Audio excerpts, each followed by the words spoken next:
हमारी बगल वाली टेबल पे है, वो लड़की बैठ जाती थी, हम उससे जुड़े ऐसे किसब करके सब जाए जाते थे कहीं भाई वाली लड़कियों से दूर सर रहे। सर झूठ तो नहीं बोल रहे कहीं आप? डर मैं बाप लगता पे पूछूंगा, आंटी से पूछूंगा मैं। डर लगता था। मम्मी ने हमेशा सिखाया हाँ कि दूसरी की जो वो लड़कियां होती हैं, अपनी बहन होती हैं, हाँ। तो वही फीलिंग आ जाती थी कि दूर कोई। तो नमस्कार, जय हिंद। स्वागत है आप सभी का आपके अपने YouTube चैनल पर, जिसका नाम है गोविंद सर ब्लॉग। प्यारे दोस्तों, आज इस नए ब्लॉग में मैं आपका दिल से कर रहा हूँ स्वागत। और आज का स्वागत दोस्तों बहुत ही खास होने वाला है, क्योंकि आज का जो ब्लॉग होने जा रहा है बड़ा ही इंटरेस्टिंग। दोस्तों मैं आपको बता दूं, हमारे एक बहुत ही परम मित्र, अजीज मित्र हैं, और उन अजीज मित्र से मैं आपको मिलवाना चाह रहा था। तो आज सामान पर चर्चा करेंगे, कैसे समय कट रहा है, मैं भी अपनी कुछ बातें शेयर करेंगे। तो इस ब्लॉग में बढ़िया सा एंजॉय करेंगे। तो चलते हैं उस ग्रेट पर्सनालिटी की तरफ। प्यारे से दोस्तों, मैं आ चुका हूँ राजाधिराज महाराज हमारे राजा सर के साथ में। प्यारे दोस्तों, मैं आपको अवगत करा दूं, आप हमारे बड़े अच्छे मित्र हैं। आप हैं राजा सर, राजकुमार सिंह यादव, और जो है आप जो है अध्यापक हैं, और केमिस्ट्री माने रसायन शास्त्र के बहुत अच्छे जानकार हैं। तो बहुत दिन हो गए थे, सबसे बातचीत नहीं हुई, पर चर्चा केवल फोन पे ही होते थे। तो सोचा कि आज चलो इस ब्लॉग के माध्यम से सर से कुछ बातचीत करते हैं, हालचाल लेते हैं और आप तक अपनी बात पहुंचाते हैं। सर कैसे हैं आप? नमस्कार सर, मैं एकदम बढ़िया हूँ और बहुत इच्छा हो रही थी आपसे मिलने की। क्या बात? तो मेरा सौभाग्य है कि आप मुझसे मिलने आए जी। और अपना कीमती समय निकाल करके और यहाँ तक आए। आपका स्वागत है, मंत्र क्लासेस कैंप के अंतर्गत स्वागत है आप। तो जैसा कि अच्छा, ये मैं सर को थोड़ा रोक रहा हूँ। बच्चों मैं आपको बता दूं कि आप हमारे सर हैं और राजा सर हैं। और सबसे बड़ी बात दोस्तों पता है, सर एक YouTube चैनल चलाते हैं जिसका नाम है मंथन क्लासेस कैंप। ठीक है ना? आप YouTube पर सर्च करेंगे, मैं लिंक डिस्क्रिप्शन में दे दूंगा। तो आपको पता है कि मंथन क्लासेस कैंप के माध्यम से सर का जो विजन है, वो बच्चों को फ्री एजुकेशन देने का सर का मिशन है। और सर यूट्यूब पे जो है लाइव भी क्लास देते हैं, रिकॉर्डेड क्लास भी देते हैं। तो आप जो है, अगर आप केमिस्ट्री स्पेशली 9, 10, 11, 12 पे अगर आपका कोई टारगेट है, तो आप अपने रसायन शास्त्र को बहुत अच्छा कर सकते हैं। तो ये सर की कुछ खूबी है। अब करते हैं कुछ बढ़िया से मनोरंजन की बात है। ठीक है? तो आप सब सुनाइए। बढ़िया है, मजा आ रहा क्या है। सर बताओ, समय कैसा कट रहा है? समय पहले से बेहतर है, क्योंकि अब कॉलेज खुल चुके हैं, स्कूल खुल चुके हैं। हाँ। तो कोचिंग इंस्टीट्यूट है और जो स्कूल है जी। तो पूरी रनिंग में है। तो बच्चे अब पढ़ाई की तरफ पूरा रुझान बढ़ रहा है। पिछले हाँ सही बात है। जब जून जुलाई का महीना होता है ना, जून जुलाई में थोड़ा रिलैक्स से हो जाते हैं। तो जब जुलाई में जब थोड़ा सा होता है, थोड़ा सा एक एक्टिवनेस आती है। और अब कहीं ना कहीं चूंकि 15 जुलाई से ऊपर का समय हो चुका है, तो कहीं ना कहीं यहाँ बच्चों में थोड़ा फ्लो बन रहा हो। दोस्तों आप देख रहे हैं कि ना, ये सर का व्हाइट बोर्ड है, यहाँ सर पढ़ाते हैं और बड़े सब बहुत मेहनत करते हैं। सबसे बड़ी बात है, सर सुबह उठते हैं। सर अपना शेड्यूल बताइए, क्या रहता है डेली शेड्यूल? मेरा स्कूल है, सुबह 5 बजे से पहले जाना होता है। जी। 1 घंटे के अंदर तैयार होना होता है। फिर सुबह यहाँ पर 7 से 8 में कोचिंग बच्चों को पढ़ाता हूँ। उसके बाद फिर मैं अलग अलग स्कूलों में पार्ट टाइम जो लेक्चर लेने जाता हूँ। तो 5 में एक इंटर कॉलेज है, वहाँ पर जाऊँगा 2 पीरियड लेने। ओके। उसके बाद फिर दूर है, यहाँ से करीब 7-8 किलोमीटर गाँव में हजरतपुर के पास। तो वहाँ पर केमिस्ट्री क्लास वहाँ पे लेता हूँ 2 पीरियड। फिर वहीं पे कोचिंग क्लास लेता हूँ मैं। फिर वहाँ से आने के बाद फिर यहीं यहाँ पे कोचिंग पढ़ाता हूँ। तो लगभग सुबह से मेरा होता है 7 बजे से, और 7 बजे तक का 12 घंटे का कंटिन्यू है, वो पूरा शेड्यूल है पढ़ाने का। जी। प्यारे से दोस्तों, जैसा कि आपने देखा कि सर ने पूरा शेड्यूलिंग बता दी है। आप आइडिया लगा सकते हैं कि सर जो है ना कितनी मेहनत करते होंगे। और सुबह से लेकर शाम तक सर के क्लासेज होते हैं। और जो है, अच्छा सर, शाम को जब फ्री होते हैं तो फिर ऑनलाइन क्लास का भी रहता है?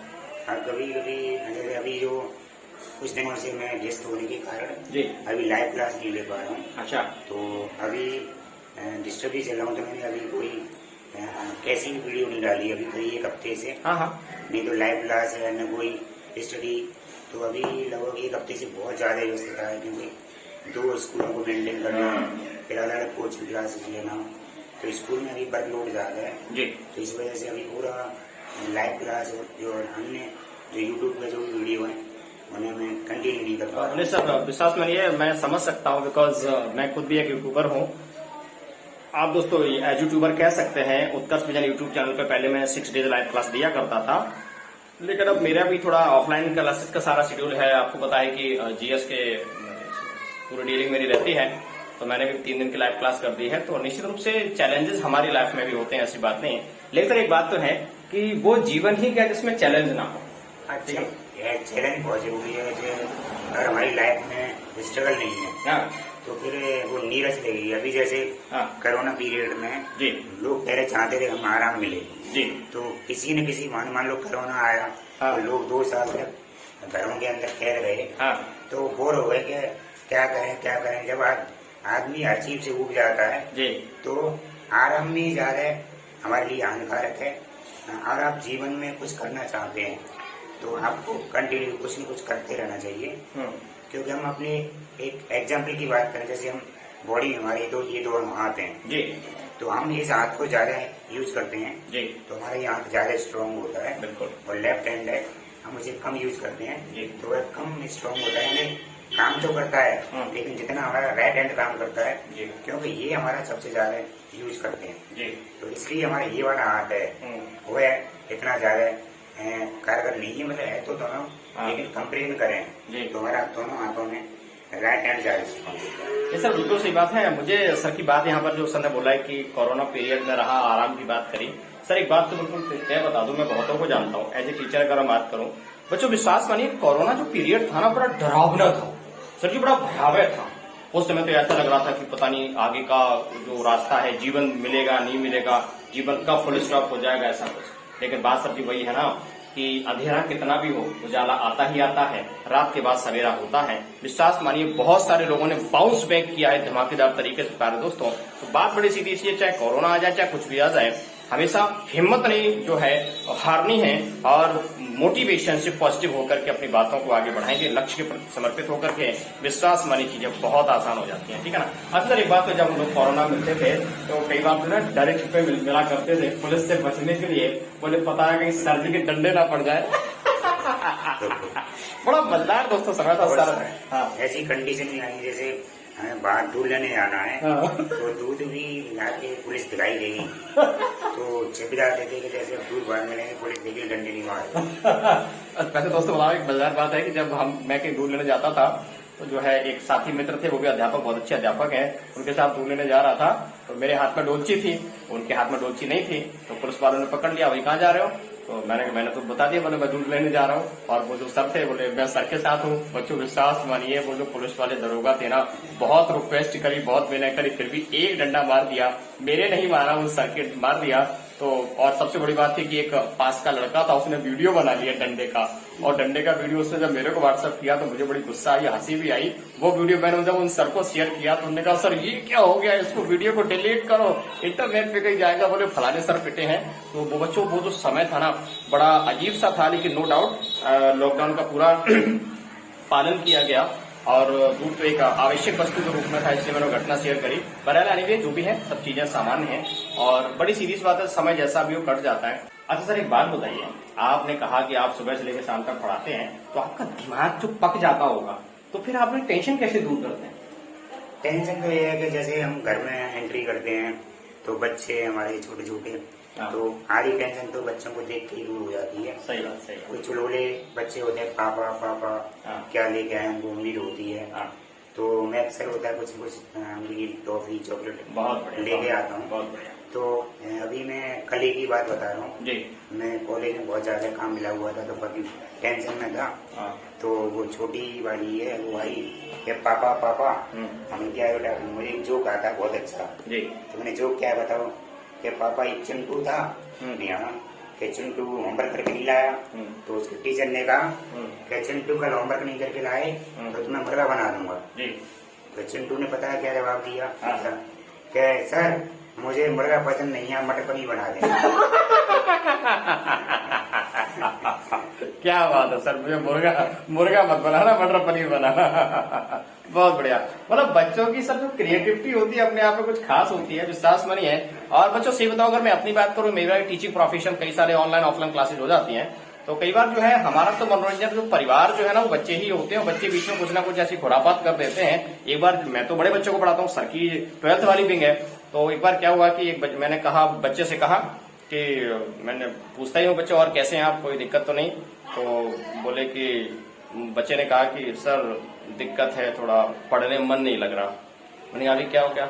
वो सर कुछ नहीं, रात को सो नहीं पाए और अपनी गर्लफ्रेंड से बात करते रहे, ये समस्याएं हैं। अब अपने गर्लफ्रेंड से बात करेंगे, रात भर जगेंगे तो सुबह का पढ़ाई मन कैसे लगेगा? नालायक को तब तो अपने ढेर सारे नंबर बांट देते हो, फिर कहते हो कि जो है पढ़ने में मन नहीं लगता। सर बड़े उद्दंडी बच्चे हैं, सच मानिए। ये नॉर्मल आज की जो जनरेशन है वो थोड़ा पढ़ाई पे कम फोकस, जी कुछ ही बच्चे हैं जो कि बहुत ज्यादा पढ़ाई के प्रति ज्यादा फोकस करते हैं जी। लेकिन जो नई जनरेशन आ रही है, जैसे आपने कहा गर्लफ्रेंड, तो गर्लफ्रेंड बॉयफ्रेंड ये एक कॉमन बात है। पहले के जमाने में जब बात करें अपने टाइम की, मान लो हमारी एज है लगभग, मेरी एज 40 क्रॉस कर चुकी है जी। तो मैं बात करूँ जब मैं स्टूडेंट था जी। तो हमारी बगल वाली टेबल पे कोई लड़की बैठ जाती थी, हम उससे जुड़े ऐसे किसब करके सब जा जाते थे नहीं भाई वाली लड़कियों से दूर रहे। सर झूठ तो नहीं बोल रहे कहीं आप? डर बाप से पूछूंगा, आंटी से पूछूंगा। लगता था, मम्मी ने हमेशा सिखाया हाँ। कि दूसरी की जो वो लड़कियां अपनी बहन होती हैं हाँ। तो वही फीलिंग आ जाती थी कि दूर कोई। बच्चों बात बिल्कुल सही है, सर ने बहुत अच्छी बात कही है। हमारा भी लाइफ स्टाइल ऐसा ही रहा। आज के लोग बड़े इंटरेस्टेड हो जाते हैं, मनोरंजन से लिप्त होते हैं। हम लोग भी उस एज में रहे हैं, लेकिन उसमें पिताजी का और मम्मी जी का खौफ इतना भयंकर हुआ करता था कि जो है मतलब कहना चाहिए, बात करना तो बहुत दूर, देखने वाली बात तक लागू नहीं होती थी। पता नहीं बोले किसी ने शिकायत कर दी, तुम्हारा लड़का ऐसे ऐसे वहां पे खड़ा था, मुझे बड़ा डर लगता था। विश्वास मानिए, नई जनरेशन चाहे कितनी एडवांस हो जाए, लेकिन ध्यान रखना हमारे। अच्छा तो सर एक बात है कि माँ बाप के जो संस्कार होते हैं, अगर ईमानदारी से वो संस्कार दिए जाए, और संस्कार का तात्पर्य ये नहीं है कि उनपे मतलब आप क्या सिखा रहे हैं, संस्कार में ये भी है कि आप उनको मॉनिटर करें। बच्चों को यदि आप मॉनिटर करते हैं तो सर ऐसी बात नहीं, समय समय पर उनकी कमियां पता लगती हैं और कमियों को आप समय समय पर दूर भी करते हैं। तो ये नई जनरेशन वाली बात है। हमारे सर कभी भी हिम्मत नहीं पड़ी इस प्रकार के मनोरंजन की, ये सबसे बड़ी बात नहीं। एक और बात डिपेंड करती है, जो नई जनरेशन है जी, माँ बाप का इसमें बहुत ही बड़ा योगदान है। माँ बाप कहते हैं हमने ये किया वो किया, भले ही माँ बाप सारी ख्वाहिशें पूरी कर रहे हैं जी, लेकिन माँ बाप को जैसे मान लो अभी कोरोना पीरियड की बात करें, बच्चों ने ऑनलाइन क्लास की जी, तो उनको मोबाइल की आवश्यकता थी जी, तो लोगों को मोबाइल दे दी। लेकिन गार्जियन को ये देखना चाहिए, मोबाइल को हमने दे दिया लेकिन बच्चा जो मोबाइल में रियल में वो मोबाइल का किस में यूज कर रहा है, सही बात, एजुकेशन में यूज कर रहा है, सही बात, या कहीं गलत दिशा में तो नहीं आ रहा है। जी, तो ऐसे ही अपन लोग आपने एडमिशन करा दिया जी, तो आपका दायित्व बनता है कि महीने में, एक महीने में कम से कम स्कूल में जाएं, बच्चों को पता करें उसके बारे में, उसकी फ्रेंड सर्कल का आपको पता करना चाहिए।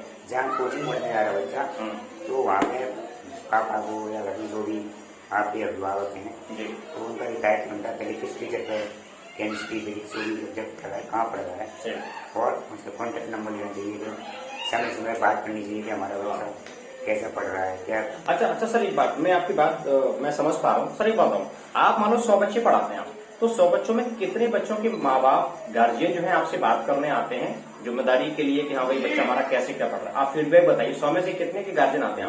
मुझे लगभग अभी 18 साल या लगभग 19 साल हो गए जी टीचिंग करते हुए। हाँ। तो उसमें मैंने देखा कि मुश्किल से हर साल 2 या 3 गार्जियन ऐसे आते हैं, मतलब 100 में से 100 में से बात कर रहे जी, हैं कि वो अपने बच्चों के बारे में पूछते हैं, हर महीने हर हफ्ते पूछते हैं जी, और कोचिंग में यहाँ पे पर्सनली मिलने आते हैं। बिल्कुल। लेकिन देखा जाए तो 98% ऐसे गार्जियन हैं कि उन्हें अपने बच्चों बस यहाँ पे भेज दिया, उन्हें कोई मतलब नहीं कहाँ बच्चा पढ़ रहा है, क्या बच्चा कहाँ जा रहा है, बच्चा कितना टाइम कहाँ पे बिता के आ रहा है, या उन्हें ये भी पता नहीं होता है कि हमारा बच्चा है जैसे टीचर है तो कितनी फीस ले रहा है, बच्चा कितनी बता रहा है।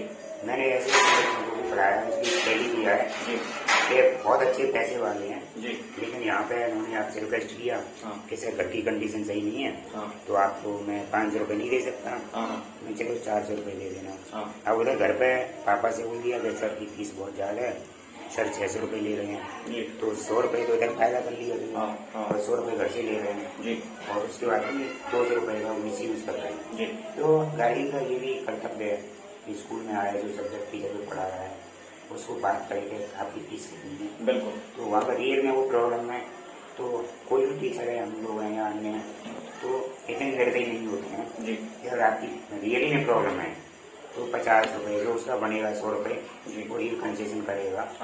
लेकिन इस तरह का वो 200 रुपये का मिस यूज करेगा, कहाँ जा रहा है और बहुत से स्टूडेंट ऐसे भी आते हैं घर से रेगुलर आ रहे हैं जी लेकिन कोच में नहीं आ रहे हैं, बिल्कुल सही। वहाँ से पैसा रेगुलर ले रहे हैं और वो दूसरे कामों में पैसा खर्च कर रहे हैं। देखो बच्चों, हम लोगों ने ब्लॉग बनाना तो किसी और विषय से स्टार्ट कर रहे थे, लेकिन हमारा जो चर्चा परिचर्चा वो कहीं और विषय पे आके रुक रही है। दोस्तों, कितनी बड़ी बात सर ने कही है कि, और ये बिल्कुल फैक्ट है, मैं भी अध्यापक हूँ, कॉम्पिटिशन के बड़े बच्चों को पढ़ाता हूँ। विश्वास मानिए कि मैं नहीं जानता हूँ कि अगर 100 बच्चों का बैच है तो कितने बच्चों के माँ बाप मेरे पास आए, माने ना के बराबर। ठीक है ना, मतलब सबने तो कह दिया कि 2-3 बच्चों के, मेरे केस में तो एक भी बच्चों के नहीं आते। हमारे केस में ये भी हो सकता है कि बच्चा 20-22 साल का हो चुका है तो वो अपने आप में रेस्पॉन्सिबल है, लेकिन फिर भी गार्जियन को ये चाहिए कि अगर टीचर से, गुरु से अगर मिलने आएंगे ना, तो विश्वास मानिए आपस में इंटरेक्शन होगा, कमियां पता लगेंगी बच्चे की, विकास होगा बच्चे का, और बच्चे का विकास होगा तो देश का विकास होगा। ये सबसे बड़ी बात है। सबने बिल्कुल सही बात, जो ये सबने बोला है कि गार्जियन को धोखा देने वाली बात, जिसको कहते हैं कि साहब 500 रुपए की फीस है, 600 ले लिया, 200 कहीं घपला कर लिया।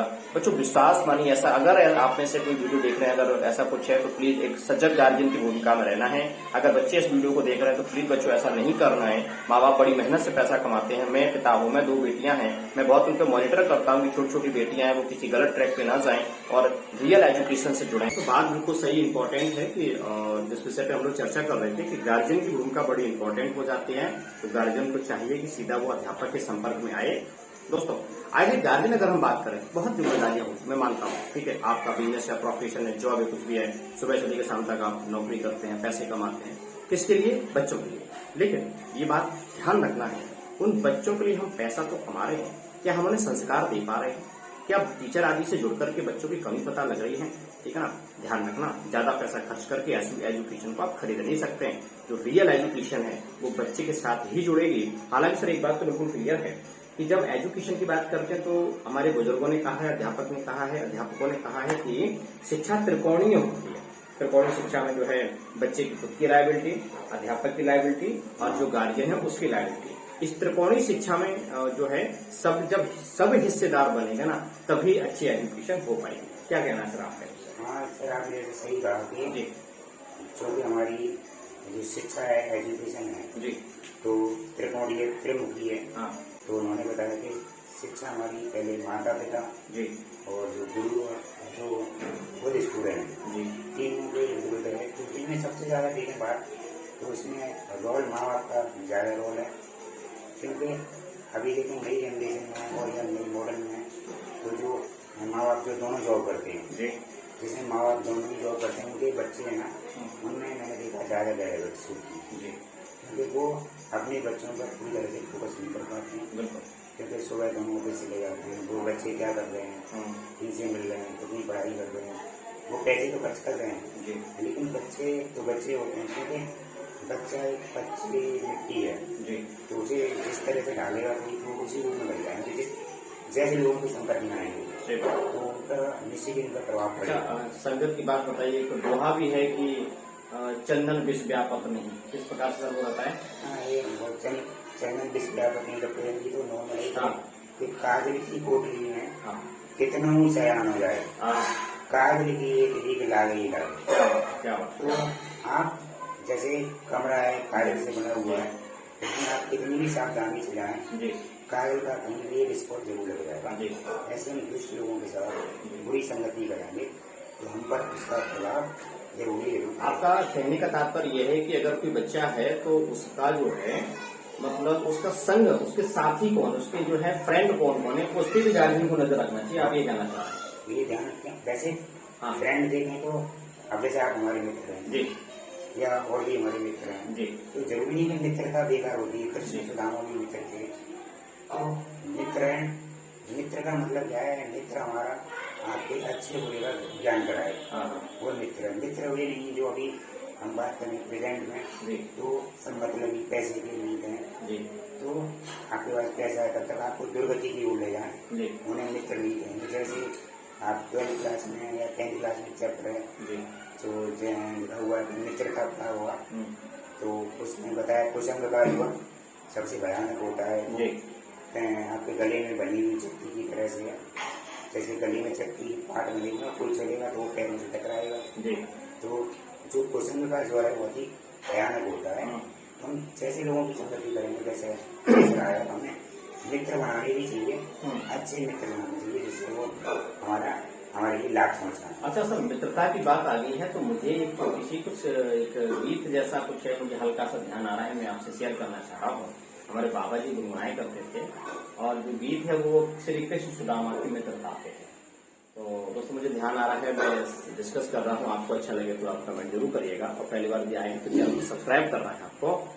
एक रोज सुदामा की नारी दो से व्याकुल हो करके कर जोर पति से यूं कहने लगी आंखों में आंसू भर करके, हे प्राणनाथ एक अर्ज सुनो जो दुखों से बचे ना चाहो, श्री कृष्ण चंद नंद कंद द्वारिका नाथ के डिग जाओ, वो सच्चे मित्र तुम्हारे हैं, छाती से तुम्हें लगावेंगे, वो राजाओं के राजा हैं, निश्चय ही कष्ट मिटावेंगे। ये बात भामुनि सत्य कही किसे मुख से जाकर मांगूंगा, जो देता है सो पाता है, बिन ये कहाँ से पाऊंगा, भगवान का बंधन करते ही पड़ गए सुदामा डगरी में, संध्या के 4 बजे पहुँचे वो द्वारिका नाथ की नगरी में, सिंहासन ऊंचा रत्नों का मणियों से सारा जड़ा हुआ, श्री कृष्ण उस पर विराज रहे, दरबार खचा खच भरा हुआ, जिस समय प्रभु की नजर पड़ी सा मिने सुदामा आते हैं, सिंहासन से उठ खड़े हुए बढ़ कर आगे को आते हैं, ऐसे बेहाल विवाइन सौ पद कंटक जाल लगे पुनि जोए, और हाय महादुख पायो सखा तुम आए इतना इतने दिन होए, देख सुदामा की दीन दशा करो ना करके करो ना निधि रोए, पानी परात को हाथ छुओ नहीं, नैनन के जल सौ पग धोए, पानी परात को हाथ छुओ नहीं, नैनन के जल सौ पग धोए। बोलो जय श्री कृष्ण महाराज की जय। दोस्तों एक छोटा सा था ब्लॉग, उम्मीद करता हूँ कि आपने पूरा एंजॉय किया होगा। कमेंट करके जरूर बताइएगा कि मेरा प्रयास कैसा लगा। सर आप कोई मैसेज देना चाहेंगे? ये तो उत्कर्ष बेन है, हाँ, वो फिर उसको जरूर सब्सक्राइब करें। हाँ, और इनका ब्लॉग है, हाँ, गोविंद ब्लॉग, गोविंद सर हाँ, ब्लॉग। Govind sir blog.